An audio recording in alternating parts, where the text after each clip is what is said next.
So in the last lecture, we talked a bit about the target model, which is kind of the skill sets needed for target group members in order to really kind of create positive social change. And what that model that Nieto and Boyer were presenting in their book Beyond Inclusion, Beyond Empowerment was not just thinking about the skill sets needed, but the process of getting to those skill sets. And that's really what that model is. It's an examination of the process and how each stage of that process feels. And because of ranking systems, like in the addressing model, we need different skill sets, right? So in the last one, we talked about the skill sets for people who fall under a target rank, because experiencing structural oppression from this position feels different. It looks different. The experience is different, so it requires a different set of skills. That does not mean, though, that agent group membership, people with agent group membership, can't do the work required in order to create positive social change as well. But what it does mean is that they do require a different set of skills. It does require a different skill set. And so in this lecture, we're going to be focusing on agent group membership and what's called the agent model. So looking at the ways in which people from agent group membership can create positive social change and the process of acquiring those necessary skills in order to do that. And just for a quick review, there seems to be a problem with the PowerPoint, sorry about that, but that this was the target model, right? That kind of starting from survival, where we're either approximating the agent group or trying to fit the stereotype of the agent group as a way to kind of survive structural oppression. As we become more aware of structural oppression, we start to develop different skills. We enter into confusion, where we're starting to realize there's something going on, but we haven't really identified structural oppression yet. And when we cross that red line, that purple line, we are starting to realize the systems in place, the institutions in place, and realizing that it's not just us. That happens in the empowerment phase, where we find ourselves in target-only spaces, kind of having conversations about this. We develop different strategies to navigate and confront it, but on a more individual level. And that final stage, recentering, is where we really kind of do the collective, mobilized work in order to enact positive social change. And that recentering happens in concert with other target group members, as well as allies in the agent group. So for example, anti-racism work comes from people of color kind of mobilizing together to confront structural racism, as well as white allies.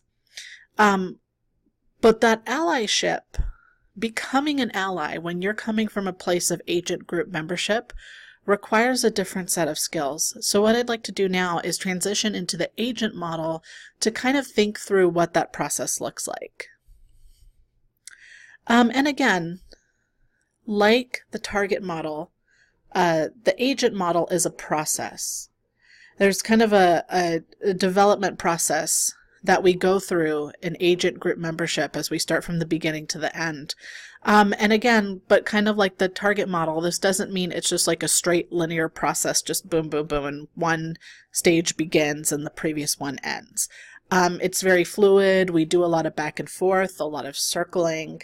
But we're structuring it just this way to just give you the nuts and bolts of what this model is.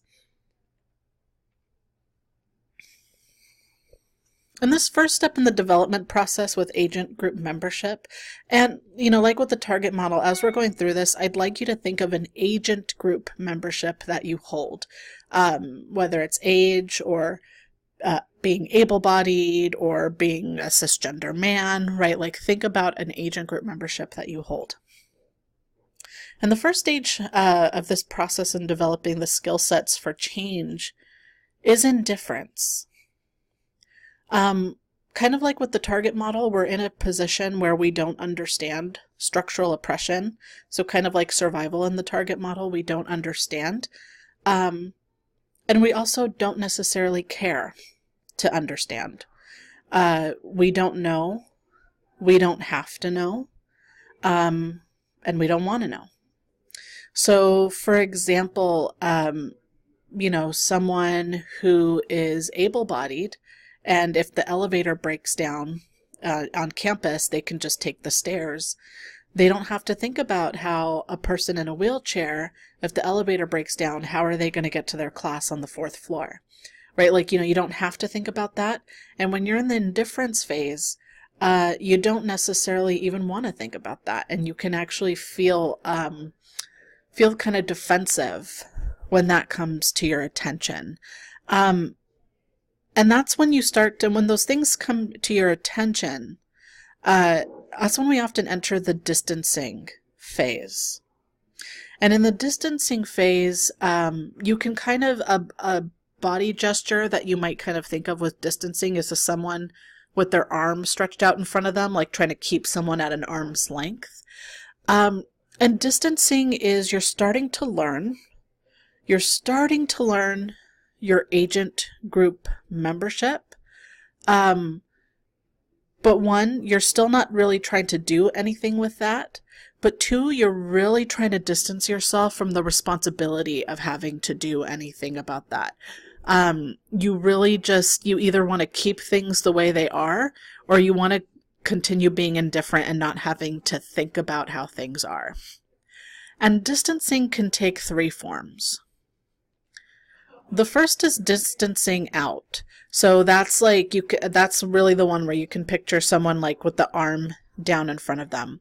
And distancing out is people who are in this stage, they'll say like, they don't have anything against anyone of a certain group. They just don't necessarily want to be around them, right? So you might hear someone who's straight saying like, I don't have any problem with somebody being gay, but just, don't throw it in my face when they see like maybe a gay couple being affectionate with each other, right? Like that's distancing out. It's like you're claiming to not have a problem, but you also want to keep target group members away from you. So it's that whole like, I don't hate anybody, I just don't want to have to think about it. That's distancing out. The next form that it can take is distancing down. And you can kind of think of that as like someone like trying to push down and keep a lid on a container. People who are using distancing down, they want to keep things just the way they are. They're very committed to keeping things just the way they are. White nationalist groups are in distancing down. They're very aware of difference and ranking to some extent, and they're pretty okay with that, and they're pretty committed to keeping things that way. That's distancing down. And the third one is distancing up. So you can kind of think of it as like someone with their arms kind of stretched, like kind of spread out in front of them, like almost like welcoming in a hug, but like lifting up. And so this is kind of an interesting one because when you're utilizing these skills, people who are doing distancing up, they're trying to portray target group members in a positive light, right? But they're doing it in a way that it's like you're saying good things about them, so there's not a problem. There's still no recognition of structural oppression, like structural racism, for example. It's usually based on very trivial, overgeneralized stereotypes about the group. And there's no desire to do anything about structural oppression. And in particular, you don't want to think about it. And that's why you're distancing up. That's why you're trying to elevate them to this kind of iconic status so that you can say see, I appreciate them, and kind of end any real discussion about change. We do this a lot with Native Americans, for example. So it's very common for someone to go on about how spiritual Native Americans are and really kind of raise them up on this kind of pedestal about spirituality. But if you want to talk about, say, self-determination and autonomy and issues of poverty or issues of sovereignty, not only do people using these skills not have anything to say about that, they don't want to have anything to say about that. So they're trying to put that group on the pedestal to avoid the real conversation of oppression. Distancing up is, or just distancing in general, it can be hard to stay here, especially once you start to become more aware of structural oppression. It gets really hard to stay there. And so what ends up happening for some is that they'll move on to the next, which is inclusion. Right? And in inclusion, you're starting to make more of an effort when you enter into inclusion. So people in the inclusion phase and using inclusion skill sets, they might start diversity initiatives or something like that in their workplace, or they might try to make more friends of a particular group. There's more of a conscientious effort on their part, which is important. It's a big step up from distancing. The only thing with inclusion is that there's still not an awareness of structural oppression, and there's still a resistance to discussion of structural oppression. So, someone who's in this skill set, they might be, invite a person of color over to their house for dinner, right? But then when that person wants to talk about structural racism, then not only will they not want to talk about that, but they might actually get angry that their friends who have target group membership are bringing these things up, and actually wonder why they can't just be more grateful that they're being included at all. So that's the real issue with inclusion when people enter this phase.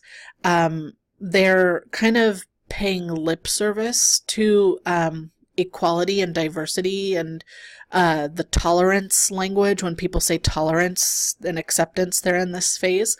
But they don't actually want to make real structural changes. Some people stay here, and some people, as they learn more and educate themselves more, can come out of this phase.